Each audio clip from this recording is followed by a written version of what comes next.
Hello everyone, hope you're doing well. Today we'll talk about caching in R code chunks, and we'll just basically give you some simple examples just to complement the material in the book. And so as you can see here, we have three important chunks of code.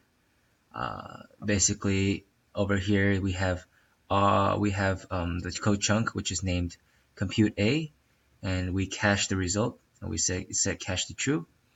And the second code chunk stores 2 times a, which is 6, into variable d. And we basically print the results by putting a parenthesis around it. And the third code chunk also adds another parameter, depends on compute a. And we'll see what this does while we run the code. And so let's try knitting this R Markdown document.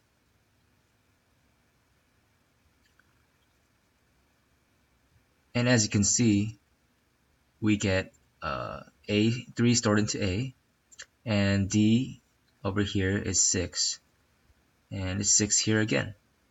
And so we got what we expected. 2 times 3 is 6. Awesome. And let's try to change what's stored in A over here. So let's set that to something like 4. And we should get 8, right? Because 2 times 4 is 8. So let's try knitting it.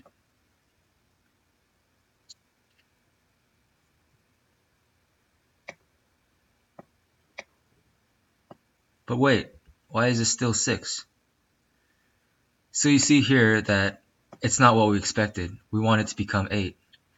And so what caching essentially does is it stores the result that was in there previously. So it still assumes that A is 3. So what's really good about this is that it really saves computation time. So if you just want to change something over here, if you wanted to change like a result or an output, we basically want to add this option. But then if something is like really computationally difficult, for example, like a bunch of matrix multiplications, like transpose, stuff like that, you essentially don't want to run this code again and again and again every time you knit your document. So it really saves time. And just make sure you add the depends on argument to the other cache to actually get the results that you want to change. So I hope this was helpful, and thank you.